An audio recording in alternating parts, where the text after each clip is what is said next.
Church, Living Hope. Man, I'm on one with this morning, so buckle up. I am fired up. I don't know where you're coming in this morning. I don't know what God's doing in your heart, but I am thrilled. So be prepared, or I don't know. Pray for God's grace. Lots of good stuff happening. And that is what we anchor our life in. He is our living hope. Did I just hear someone say, uh-oh? Won't be out here too long, but at least a moment. But before we jump into that, I just, hopefully there's a picture coming up. I'm not sure. Is it coming up? There we go. Beautiful. This past week, pretty thrilling. We love seeing new life. And so Alex and Cynthia just welcomed Hazel Elaine Butts into their family. And so, and Alex, what would you characterize Alex's emotions in that moment? Is there a word that you think, he is exhausted, ecstatic? Yes, he is pumped on life. They were up doing great things all night, trying to figure it out. And then 6:54, just that beautiful new life, and we believe God's grace in these gifts that He entrusts us with to raise for His glory, like we talked about last week. And so, when you see Alex and Cynthia, you can celebrate the addition to their family. We've been reflecting on some sabbatical learnings, and we have been in Psalm 46, Psalm 78. Today we'll be in Psalm 90. But before we get there, I wanted to give a teaser for Ezra Nehemiah. We're headed into Ezra Nehemiah this fall and spring. Around here, if you're new to our church family, around here we land in a book and we try and hear from God through His Word. And so that means we walk through the text together. And so this coming fall and spring, we're going to be in the Old Testament. And Ezra Nehemiah is the second exile of Israel. First was in Babylon, and then the second, Tyler, Ash, great to see you guys. So I don't know if you know these two. They were with us for a while. Baptized, at Camp Fairwood a year and a half ago? Year and a half ago. Not this Fairwood, last Fairwood? Yes, the preceding. And then they said, there's greener pasture in Chicagoland. Is that where it is? It's very gray. And so really special to have you here this morning joining us. That you're back in town for some fun stuff. So Ezra Nehemiah is where we're headed. And there's this quote from this commentator. I want to read it, and then I want to draw a picture I saw from a guy named Dave Rhodes that I think captures a little bit of where we're headed. Ezra Nehemiah is theologically best read as a portrayal and model of not only God's providentially restoring His people, but also God's people participating and living faithfully under God. This dialogical relationship between human activity and God's restoration also undergirds ethical readings of Ezra Nehemiah by situating human activity not just something good to do, but as a participation in God's purposes of restoration. Sometimes it feels like we situate ourselves at the center, and we understand we go to the world, His words, to do good stuff. And we're also anchored to growing in God.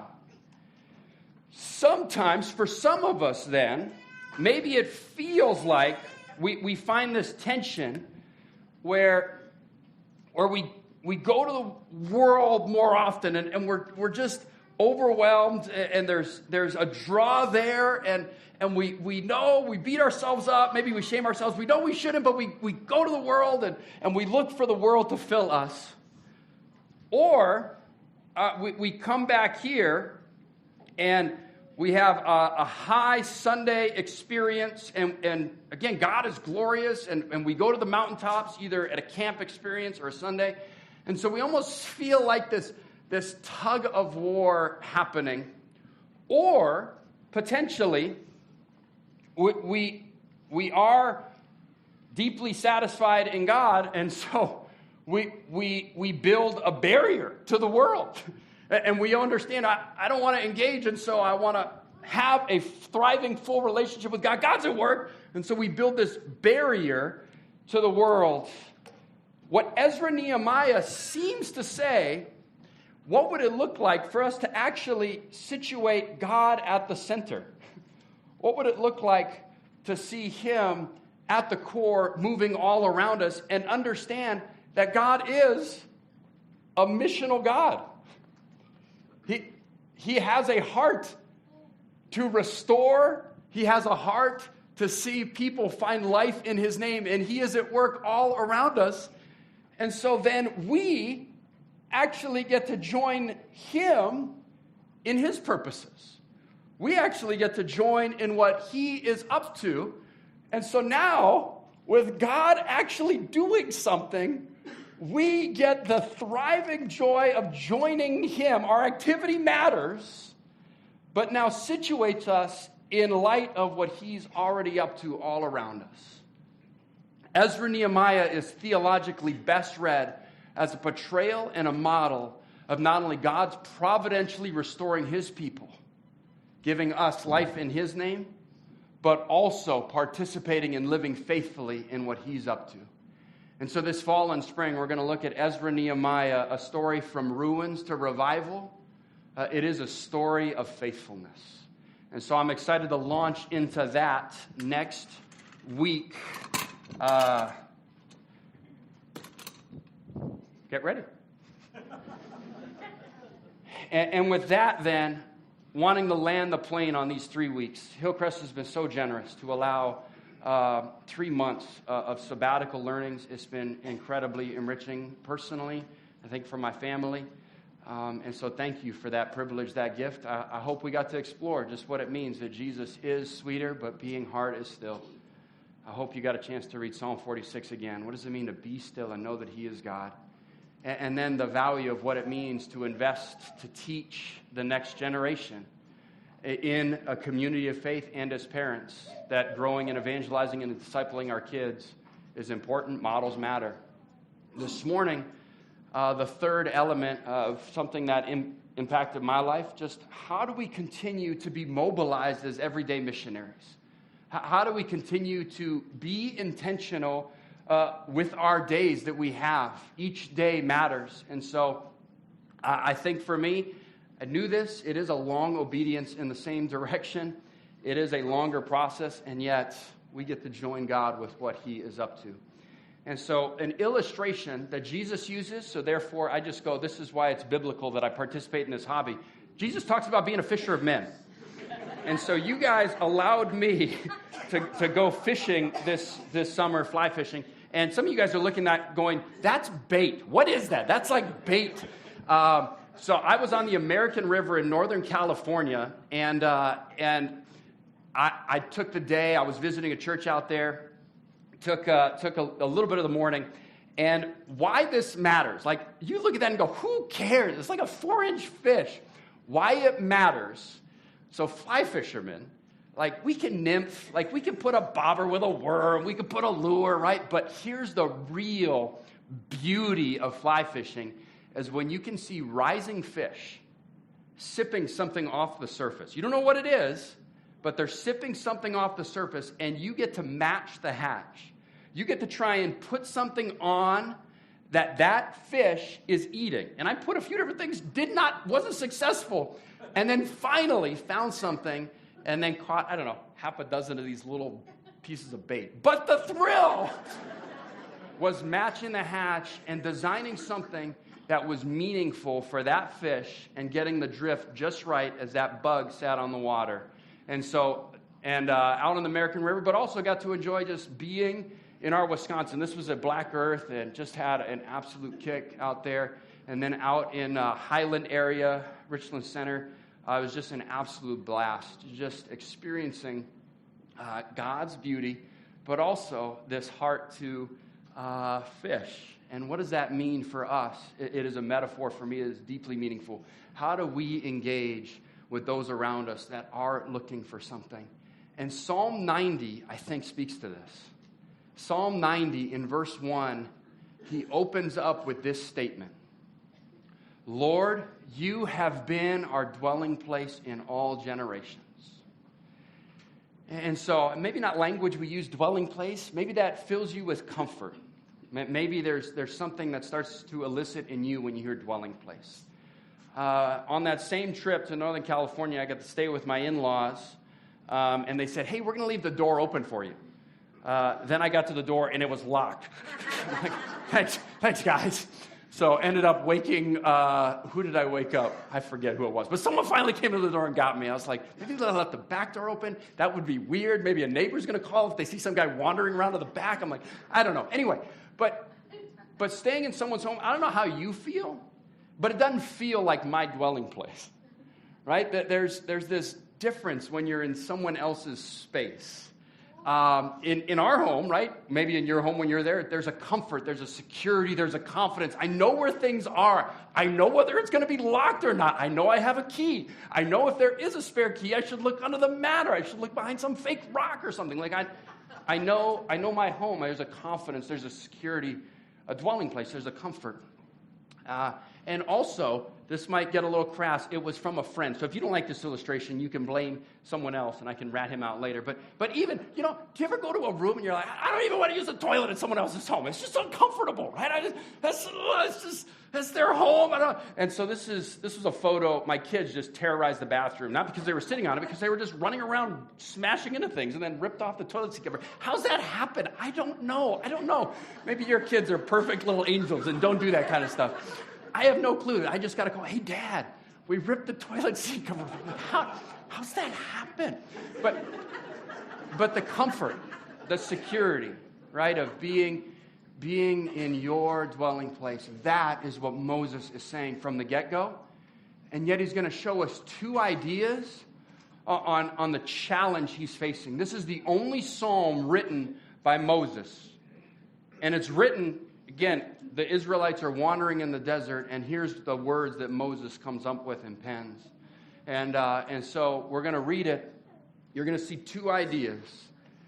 The idea of the crisis that exists in verse 1 to 11, and then the promise of what we can bank our life on in 12 to 17. So turn to Psalm 90 with me, with that idea that God is our dwelling place. Psalm 90, a prayer of Moses, the man of God. Lord, you have been our dwelling place in all generations. Before the mountains were brought forth or ever had been formed, the earth and the world from everlasting to everlasting, you are God. You return man to dust and say, return, O children of man, for 1,000 years in your sight are but as yesterday when it is past, or as you watch in the night. You sweep them away as with a flood. They are like a dream, like grass that is renewed in the morning. In the morning it flourishes and is renewed. In the evening it fades and withers. For we are brought to an end by your anger. By your wrath we are dismayed. You have set our iniquities before you, our secret sins in the light of your presence. For all our days pass away under your wrath. We bring our years to an end like a sigh. The years of our life are but 70, or even by reason of strength 80, yet their span is but toil and trouble. They are soon gone, and we fly away. Who considers the power of your anger and your wrath according to the fear of you? So teach us to number our days that we might get a heart of wisdom. Return, O Lord, how long? Have pity on your servants. Satisfy us in the morning. Satisfy us in the morning with your steadfast love, that we may rejoice and be glad all our days. Make us glad for as many days as you have afflicted us, and for as many years as we have seen evil. Let your work be shown to your servants, and your glorious power to their children. Let the favor of the Lord our God be upon us, and establish the works of our hands upon us. Yes, establish the works of our hands. Here's where we're headed this morning. God is and always will be a dwelling place for those who trust him. But our challenge is to many, maybe even most, they miss the joy that comes from that relationship. And as recipients, then we are sent as conduits of God's comfort, purpose, and strength to the world around us. God is the dwelling place for those who trust him. Moses is writing to people that believe this. And yet he reminds us of this reality. And so pray with me, and we'll dig into Psalm 90 together. God, you're so good. Reveal to us more how you are our dwelling place, our comfort, our security, our confidence, our strength, so that then we would overflow to a watching world, that we would live with greater intentionality in all our days. Teach us to number our days. Thank you, Jesus. Always for your glory we pray. Amen. Amen. So you'll see here's the flow. I think a fairly simple outline. There's a crisis in verse 1 to 11. Man's mortality and sin before an eternal holy God. And then he gives us the answer, what it means to embrace God's wisdom, mercy, and purpose. And then I'd love to just encourage you with one or two thoughts of how that impacted me this sabbatical season. So this is the idea, the crisis, man's mortality and sin before an eternal and holy God. Where he first goes is to lift our eyes to that reality. He lifts our eyes to the nature of God and calls us to glorify and recognize him. Lord, you have been our dwelling place in all generations. Before the mountains were brought forth, or ever you had formed the earth and the world, from everlasting to everlasting, you are God. I love how our eyes, our hearts, our minds are directed to the eternality of God. And then he juxtaposes that. Anyone want to take a guess what he says? Eternality of God, and you are dust. Our lives are short. Our lives are short. You return man to the dust and say, return, O children of man. For 1,000 years in your sight are but as yesterday when it is past, or as a watch in the night.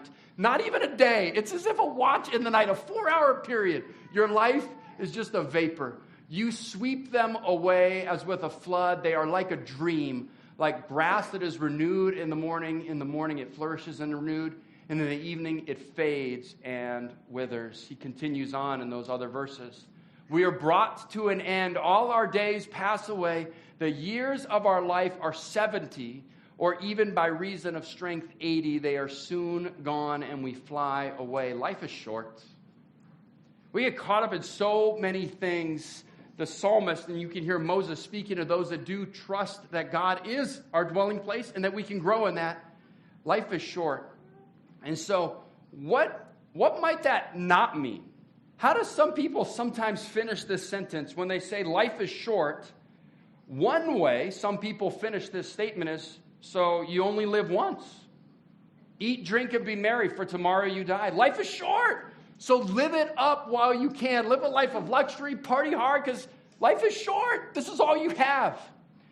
The discouraging part for me that seems to be more true lately with the Generation Z, younger generation, is not this mentality, but actually one of almost a cynical attitude, and what I don't care attitude, a nihilistic approach to life where it's all meaningless.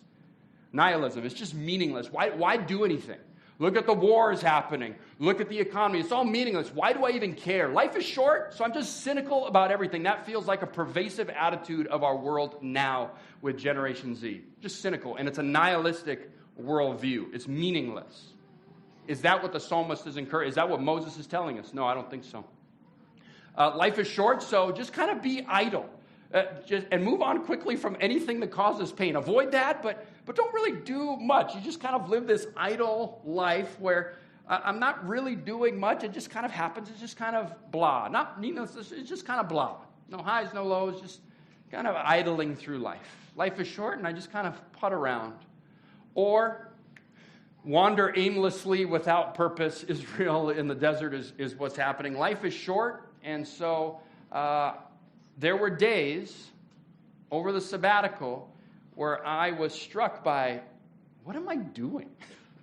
Because every day just starts to blur together. I put dog food in Franklin's dish, put some water in there, open the door when he rings the bell, he goes and pees, I close the door, I sit out and read for a little bit, kids wake up, and you just kind of go through the day, and day ends. I watch The Mentalist as I'm going to bed, and then clock it in tomorrow, right? I just wander aimlessly, purposelessly. Life is short, and so it just kind of blurs together. The psalmist seems to have something else, but before we get to what else he has, he keeps pressing us with the crisis we're in.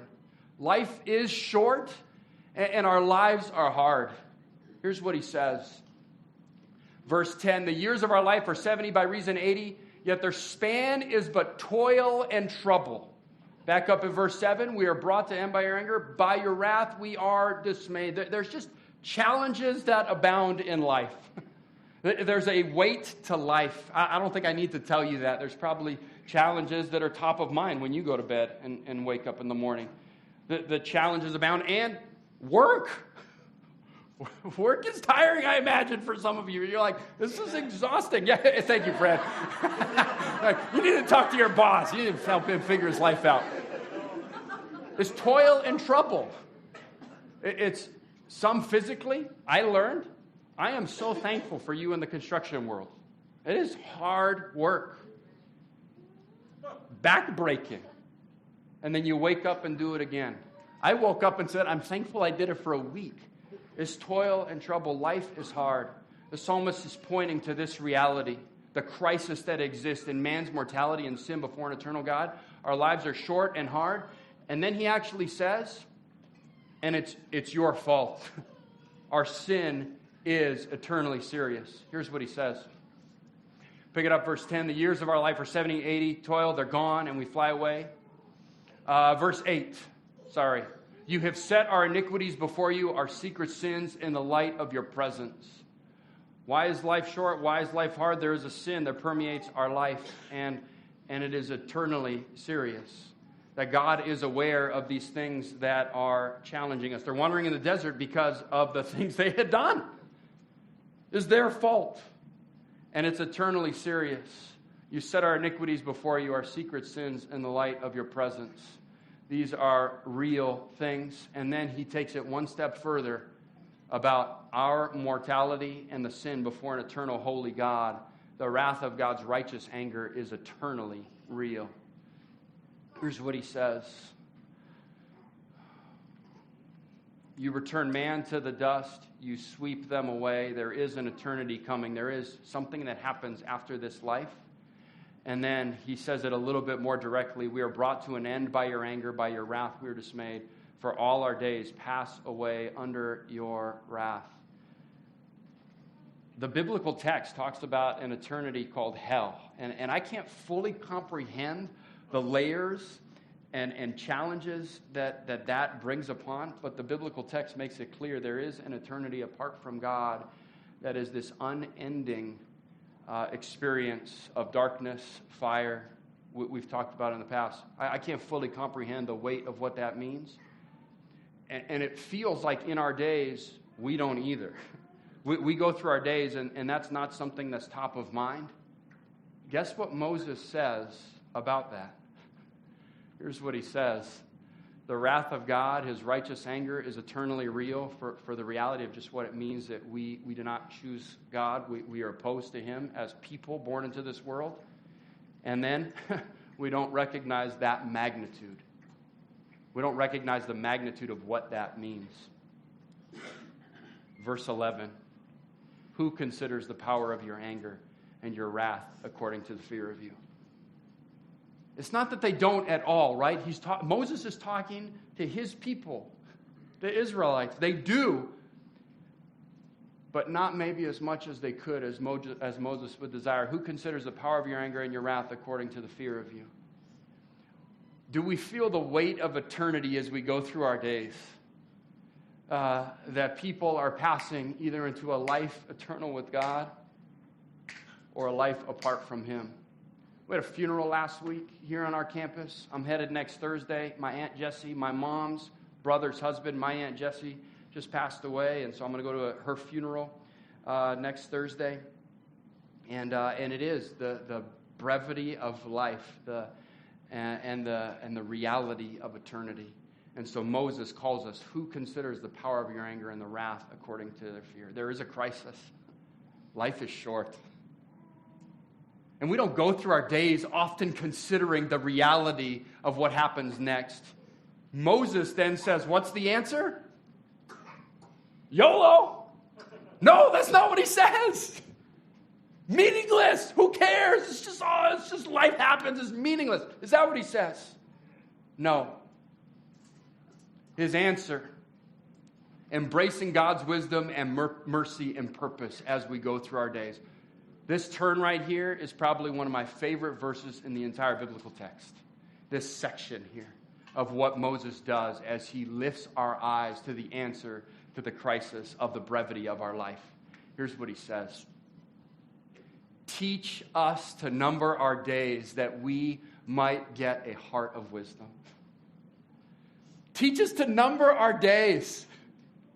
You could even pull out a calculator right now. What was the number he told us? 70 or 80?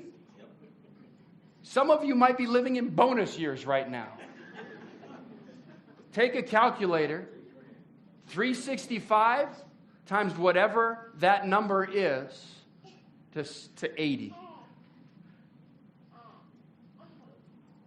What number do you get?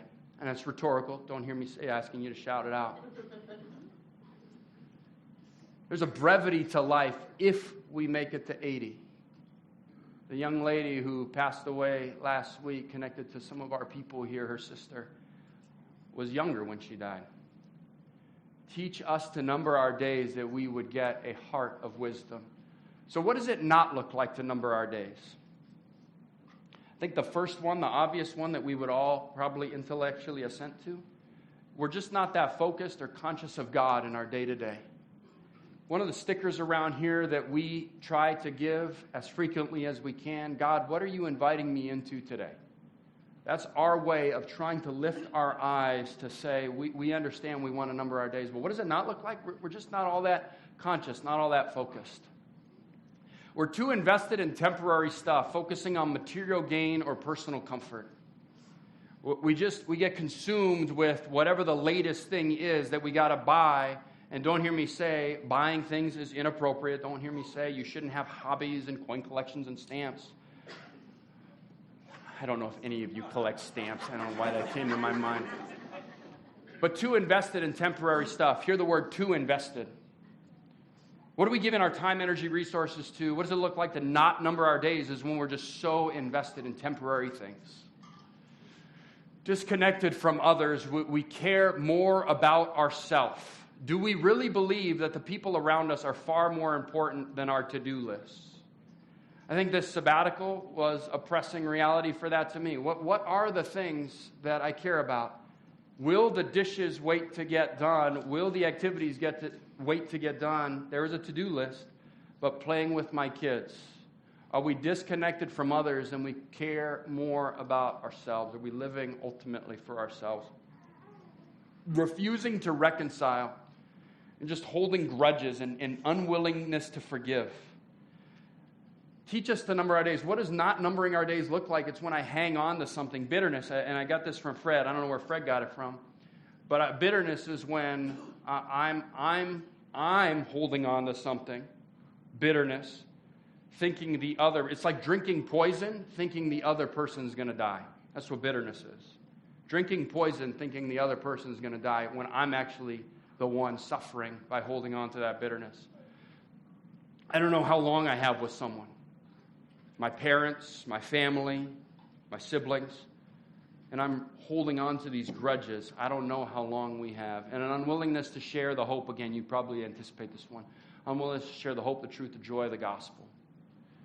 When I believe I have the keys to eternal life and yet simultaneously unwilling to share them. So then, on the positive side, what does numbering our days look like? The simplicity for me, remembering that your life is short and your dying will be soon. How do I number my days? I'm remembering, I'm recalling. Moses says life is short. And so then he says to gain a heart of wisdom. What is great wisdom? Gaining God's perspective. Periodically pondering about that brevity. Life is short. And your dying will be soon. Moses says, teach us to number our days. And then, probably one of my favorite verses in the entire biblical text, Psalm 90, verse 14. Number our days. And then you guys put in whatever word you think fits. You guys probably guess what word I think fits. But experience the magnitude of God's love that fills us with gladness, happiness, makes us joyful. satisfied, whatever word you're going to put in there. Here's what Moses says. Teach us to number our days so that we will get a heart of wisdom. Return, O Lord, how long? Have pity on your servants. Satisfy us in the morning with your steadfast love. Did you catch what he said? It is an equation that I think is fascinating. God's math. Satisfy us in the morning with your steadfast love, that we may rejoice and be glad all our days. How do we sometimes look at math equations, right? I go, one might be, I have daily satisfaction so that I could have what? Evening happiness, right? I did something in the morning so that it would impact my day, and so that I could go to bed and have evening experiences. What is God's math? What did he say? Satisfy us in the morning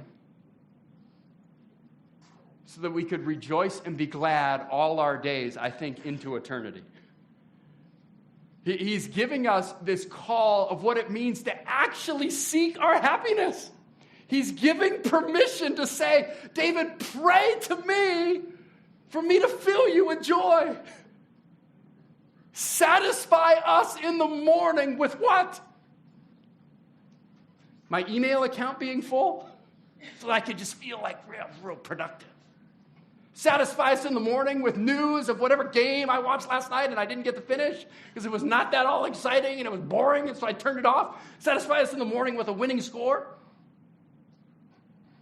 Satisfy us in the morning with your steadfast love. First and foremost, we are children of God. And that then produces an unending tank of happiness. But David, I'm not all that happy. Look at my circumstances. What does the psalmist say? What does Moses say? If you're placing your happiness in a donut that does run out, I do understand that happiness was limited. But what did he say in verse 2? Who is the God we are banking our life in? Does he or his love run out?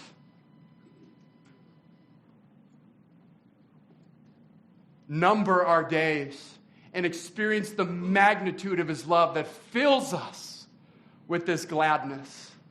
And then be in awe of his work and power, showing that God is our dwelling place. Make us glad for as many days as you afflicted us, for as many years as we have seen evil. Let your work be shown to your servants and your glorious power to their children. And let the favor of the Lord be upon us and establish the work of our hands upon us. Yes, establish the work of our hands. That when you go to work as a doctor, as a lawyer, as a mailman, as a stay-at-home mom, as a computer graphics designer, as a software developer, as a chemist, whatever you do, God, may you establish the work of our hands so that when people see us, they see that you are our dwelling place. Establish the work of our hands. And so, the crisis, man's mortality and sin before a holy, eternal, righteous God, life is short. The answer, embracing God's wisdom and mercy and purpose. And so for me, getting to reflect on what it means to increasingly live with a life of intentionality. We go back to life every Monday, right? There is something waiting for us bright and early. I don't know, 8 a.m., 9 a.m., 6:30, 5, maybe if your kid wakes you up, 3:30 in the morning. Whatever time that is, number our days. You could probably even put whatever that number was, 80 minus your age, multiplied by 365, maybe even put that number somewhere. Or maybe your number is negative and a heart of gratitude emerges because of the bonus years God continues to provide you with. Teach us to number our days. And then I'm going to encourage you maybe to bring that more to the forefront of our life. Today's September 22nd, is that right? Pretend. God forbid this is true. Don't hear me making a prediction. Pretend October 31st might be your last day. Would your life look any different with that in mind? I've heard it said, someone told me, they're much smarter than me, they said, David, would your life look any different? I'm like, yeah, man, I'd start. They're like, my life would be the same because I live that way all the time. I'm like, oh, you're so stinking holy, right? So my life would probably just be a little more intentional if I had a clearer sense. Pretend October 31st is your last day. What would it look like to number our days, to gain a heart of wisdom, to gain God's perspective? And if you haven't done it in a long time, update your pray, watch, step list. Around here, if that language is unfamiliar, pray. We believe the Lord is the Lord of the harvest. He is calling people. And so we pray. Prayer is the work around here. We actually believe it's God's work that we're joining in. And then give us eyes to see, watch for what he's doing all around us. So have a list of people you're praying for intentionally that God might stir in them a curiosity for himself and then actually believe it's going to happen. Watch for it. And then when you see it happen, don't just go, that was cool. Step into the conversation. Believe God is actually using you in people's lives. Update your pray, watch, step list. People here, I imagine, you might even be here because you're on someone's pray, watch, step list. In a community like ours, there's possibly an overlap of different pray, watch, step lists because we're in multiple relationships. Update your pray, watch, step list. One thing for me this sabbatical, another tool that encouraged me was called this Bless app. Don't hear me say you have to get it. May or may not be helpful. But this Bless app, it's an acronym, begin with prayer, listen, eat, serve, share your story, became an incredible tool. It alerts me. It encourages me to pray for my neighborhood. And it actually has a sense of people that live around you. I'll let you go discover that for yourself of what that means. But it helps get a sense of where we're planted. So I would say, what would it look like to number our days? A sense of the brevity of life. Update your pray, watch, step list. And then read Psalm 90 every day this week, asking God to satisfy you with his unending love. I'm going to invite the worship team up at this point. Because all of this, if not rooted in that, is purely our effort. Satisfy us in the morning with your steadfast love, that we would rejoice and be glad all our days. That we're not simply living proof, but we're living proof of a loving God who is changing our hearts. And then out of that, then, we live more intentionally. Pray with me. Jesus, you are so kind, gracious, loving towards us. Teach us to number our days, that we would have a heart of wisdom. Help us experience more of that love that you promise, that you ask us to pray for. Help us always, always.